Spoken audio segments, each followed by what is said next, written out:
What's going on, everybody, and welcome back to the channel. Now today we are back here with some more CWC 2023 match review between India and the Netherlands in the last game of the World Cup group stages. Of course, the Super Fours, the semi-finals, whatever you want to call them, are officially up next. We've got what, like a 2-day break now until this first semi-final, and then the next semi-final will be the day after, and then the final is this Sunday. So this week we are going to witness who will win the Cricket World Cup of 2023. We've been waiting for this moment. We've been thinking about it, talking about it, discussing it for the last 12 months, it feels like, since the last World Cup finished. We're officially in the last week of the World Cup, man. And, you know, this has been a really, really good World Cup. Lots of big scores, lots of big moments, lots of crazy shit happening. And we're going to discuss a fair bit of it today. Of course, we are here, though, to talk about India v. the Netherlands, match 45. And it's a completely trouncing again here from the host nation in front of their home stadiums, just packed out crowds, loud noise wherever they are, packed out in blue.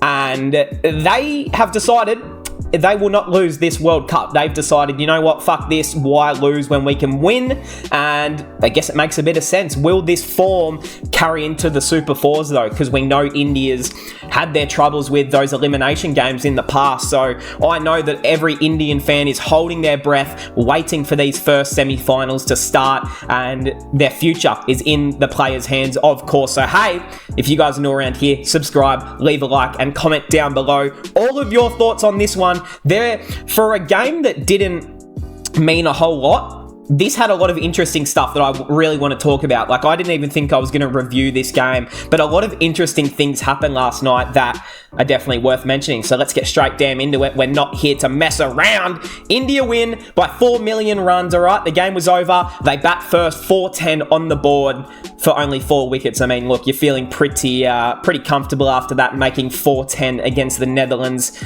A good deck for batting, there's no doubt about it. You would have been pretty stoked to get in there and make runs straight away, but just clinical stuff. Let's get into it. Player of the match, the Kolkata Knight Riders legend himself, Shreyas Iyer, 128 not out off 94. Just supreme stuff. And really, there wasn't an Indian batsman who looked out of place, out of form, out of touch. They all look in their career best form, which is probably the scariest thing for opposition teams at the moment. Like, you watch India play from top to bottom, every single one of their players looks almost in career best form at the moment. Like, they're seeing it just as well as ever, they're striking it just as well as ever, and in their home conditions, I know I say it all the time, but they know it so much better than anyone else. They've grown up playing here for the last 15, 20 years. Like, they know these better than anyone, and they're proving it big time on the big stage. Well-deserved player of the match. Of course, I just had my dog interrupt my recording, banging on the door there. So if you just seen a little edit cut there, I was talking about Iyer and the way he was looking just absolutely phenomenal. I can't remember what I've said, so I think I've finished it there. But nonetheless, an amazing knock. And again, no one from this Indian team looked out of place or out of form or out of touch. They all get their own go. And gee whiz, I mean, if this is not the perfect last game scenario for India, everyone of their top order gets out there, has a swing with the bat, and we'll get into with the ball a bit later, but some interesting things happening there. India into bat, Hitman Sharma doing the captain thing that he's done this entire World Cup, gives the team an early platform, slaps it around for a bit of fun early, and then goes out and says, all right, my job's done here, boys. Kick the feet up, and it's all done. And I don't blame him. 61 off 54, 8 fours and 2 sixes. Hitman in true Hitman style. He went out there just to bash the fucking ball around like usual, and that's what he did. 112 strike rate, so not even massive from his standards, but just a great captain's innings there. And I like this from the three top order of India. They all didn't, you could tell, they all threw away their wicket. They were looking amazing. They all could have gone on and made centuries. They all had that in their minds, thinking, we're not going to save this for this game. We're going to leave it for a big semi-final to deliver on the big stage. And you know what? I like it. It's smart planning there. Shubman Tendulkar, 51 off 32. This is the most attacking Shubman Gill we've seen in ODI cricket for quite a while, especially since being sick. So this is super promising just to see Shubman smack it around as well. 51 off 32, 3 fours and 4 fours. I'm trying to remember I think it was when Rowett went out. It was a great catch on the boundary. Yeah, I think it was this one. It was right on the rope. Great catch there nonetheless. And that is something we've expected from the Netherlands. Like, yes, they finished last. We will talk about the table, but I thought they've been pretty impressive with their fielding, at least this tournament. Virat Kohli, now, again, just I'm talking about saving yourself for the big stage. He also did take a wicket, which I can't wait to talk about. 51 off 56, 5 fours and a 6. Got a good ball there by the man Van der Merwe, however you say his name. It's really tricky there, but he just kind of stepped away from the stumps, said, here you go, have a free wicket, and I'll save myself for the semi. I like it. Nice one there, Kohli, but he was looking great. I mean, they were all looking superb up top. Shreyas Iyer then comes out, KL Rahul's out there, and a 200-run partnership commences. So just, again, I say the word all the time, sensational, clinical, dominant, fucking just punishing. This is what this was against, not a second-rate bowling attack, but nothing that was going to trouble them too fiercely, if that's even the right word there. 128 off 94. We've already spoken about him, but 10 fours, 5 sixes. He was awesome out there. So, hold on. I almost skipped the man, KL Rahul. 102 off 64, 11 fours and 4 sixes. Just similar stuff to pretty much everyone else. They all dealt in boundaries, and some of the shots, like the shot that KL hit to bring up his 100, he did it a few times where he just flicked it off the toe, really, off the pad for 6 around the corner. It was...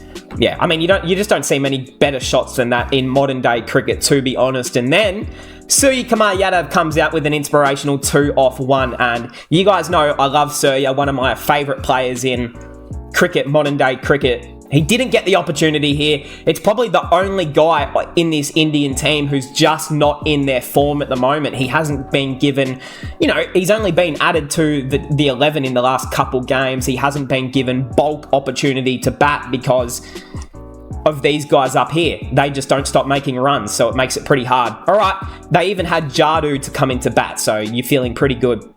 Into the Netherlands bowlers. Arjan Dut, none for 52 off 7. Well done, Van Beek. Yeah, I mean, that's a nice century there. Raised the bat, fella. None for 107 off 10. Inspirational. Very Harris Ralph-like, so very nice. Colin Ackerman, none for 25 off 3. Van Meeriken, 1 for 90. Der Weary, 1 for 53 off 10. And Bas Deletti, probably my favourite player from this team, 2 for 82 off 10. So yeah, look, I mean, it's not a great day out for the bowling. With all due respect, there's just not much to talk about on their bowling side of things or the Netherlands side of it. I will be doing a full Netherlands Cricket World Cup recap after I finish this video, so keep an eye out for that. I am starting a new series on the channel where I'm going through every single country from this World Cup and dissecting their World Cup stats, all of that. But you will see a a Sri Lanka video today. Anyways, I'll edit that out. Into the Netherlands batting, they've got 410 to chase down. Look, they weren't going to do it. Let's be honest. They weren't going to do it unless they had prime Rinku Singh on the bench to come out and bat. It just wasn't going to happen.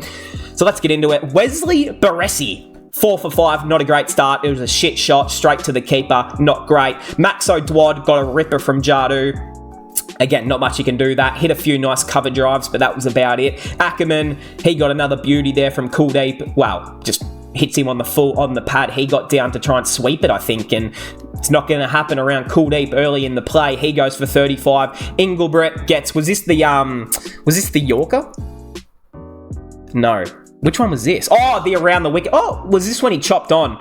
Yeah, that's right. Okay, so yeah, fair enough. I'm just trying to remember, when it's like 2 a.m, I'm trying to remember certain scenarios. 45 off 80, out there to play a bit of a test knock like that. Scotty Edwards, the Australian, the skipper.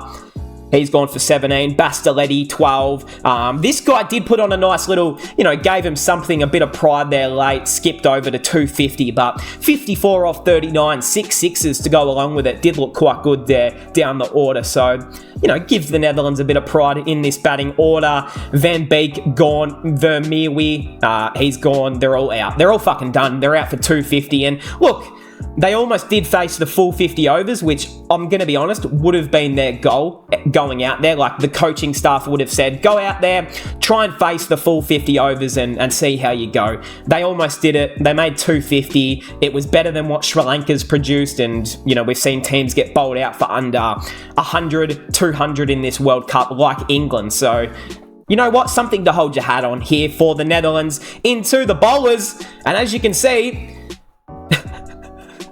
essentially, the whole fucking Indian 11 has bowled. I mean, even Jay Shah almost came on to roll the arm over from the crowd. Is this the entire 11? 1, 2, 3, 4, 5, 6, 7, 8, 9. So other than the wicketkeeper and... So other than KL and who else didn't bowl? Shreyas Iyer. Other than those two, everyone got a chance to roll the arm over. It's incredible scenes. And this is what cricket's about. I spoke about this in one of my videos a few days ago. We need more of this in cricket. It brings me so much joy when part-timers or batsmen who never bowl come on to roll the arm over when the game is done. I love it. It gives me so much just joy and laughter, to be honest. Bumrah, 2 for 33 off 9. Exceptional as always. He is the big man. Suraj, 2 for 29 off 6. Just adding on to Bumrah, he had this Yorker as well, which was just, yeah, beautiful. Took pace off it. Mohammad Sham, God, no wickets, but saving himself for the final. None for 41. Kuldeep was awesome. 2 for. Jadu, 2 for. Awesome as usual. That spinning tandem. And then we get into the fun stuff. Virat Kohli.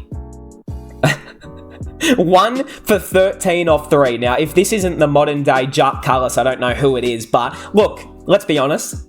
That wicket that he took, it's not going to be on the highlight reel. It was one of... How do we be nice about this? One of the worst wickets you'll ever take, but it does not matter because it goes in the wicket column. It gets a little edge straight down to the keeper of KL, and he's out. Anushka's in the crowd absolutely going crazy. I thought she was going to do a Sourav Ganguly up there, but just, yeah, inspirational stuff there by Kohli. And hey, it's good to know that Rohit Sharma has a lethal part-time bowler that he can bring out at any time. I don't know. Very dangerous. Shubman Tendulkar... anyways, he tried to pretty much just, I don't know. It was interesting stuff to watch. But speaking of more interesting, Shubman was, it was an okay watch. And then you get into Surya Kumar Yadav. Now, it may be better to stick to batting, my good friend. I do love you. Look, you bring everything, excitement, smiling, good fielding. Maybe not bowling. Maybe not bowling is the one to take up for you, but I love it, you can only try. And then Hitman Sharma, the skipper, said, fuck this, I'm going to finish the job off. We've got a party to get to after this, so, you know what, I don't blame him. Takes the last wicket, 1 for 7 off 5. The true off-spin GOAT, as we know. I think he used to bowl offies back in the day when he started, but that's it. India win the last match of the World Cup. We are in to the freaking Super Fours now. So excited. The semis, India, Kiwis on Wednesday, Aussies, Proteas the next day, Thursday, and then the final is on Sunday. So just get up and about. It's Monday. Start your week with that excitement. We are in a World Cup semi-final and final week. Like, that is enough to keep me excited this week. The table, obviously, it's all panned out. India, SA, Oz, NZ. Pakistan got close, but it wasn't going to happen. I mean, they had some pretty poor displays this tournament. Afghanistan were pretty good. England! How the fuck did England make it up to 7th? This has got to be ICC tampering. Bangladesh, Sri Lanka, and the Netherlands do round that out into the statistics. So, at the end of the group stages for the Cricket World Cup 2023, these are the top run, wicket, and all the statistic getters. Let's get into it. Virat Kohli is the number 1 run getter for the group stages of the World Cup. An average of, is that Don Bradman? 99 average, 594 runs. Incredible. The man doing it in front of the home fans. This is what every Indian fan would have dreamt of before the World Cup. Quinny Big de Kock, 591. Awesome. He's going to retire. Ratchin, superstar in the making, ball and bat, doesn't matter, he's awesome. 565, averaging 70, not bad. Hitman Sharma, another one that every Indian fan would have drew up in the book, 503 runs. And Candace David Warner, need him to come through big in the semi-final, but 499 runs, averaging 55. He's been our main man alongside Marshy, Glennie Mack. So it's been really good to see there into the polls. And this is where things do get a little bit interesting. I tell you what, if you gave me these predictions before the World Cup, I'd be telling you, you are absolutely talking out your ass. Adam Zampa, 22 wickets. So happy with him. Been so proud of what he's delivered. And in my opinion, has been Australia's best player at this World Cup so far. Ooh, maybe not. Okay, so Glenn Maxwell has been amazing. Marsh has been pretty good. So has Warner. But honestly, Zampa has been on the back of our resurgence this World Cup. Without him, we would have been sent home back to fucking Sydney already. Madhushank has been sensational. I did speak about him in my Sri Lankan review yesterday. But 21 wickets, he's been awesome. One of the only highlights for this team. Kotze has been really good, under the radar. 18 wickets, bowls heat. Afridi, pretty good. Bumrah, 17, and Marco Jansen also above there. Have a look at the economy rate though. Jasprit Bumrah, 3 for 65. Yeah, explains a lot. The highest scores. Look at the amount of Australians. Holy shit. Glenn Maxwell, Mitchell Marsh, De Kock, David Warner, and Devon Conway. It looks like we've got 4 Australian flags and then 1 South African. I mean, it's crazy stuff, but there you go. Best bowling figures is topped by the 3 Indian fast bowlers. Oh, no, sorry. Jadoo, spinner. Mohammad Shamgod, Jadoo, Shamgod again, Afridi, and Santner. Yeah, I mean, this is just, yeah, you can see, you can understand why some teams are in the top 4 and some teams are just nowhere to be seen. The best batting averages, Kohli, Smilesome, Glenn, Fucker Zaman, and Ratchin. Bowling averages, Shamgod, Bumrah, you guys can read. Angelo Matthews somehow. Most hundreds.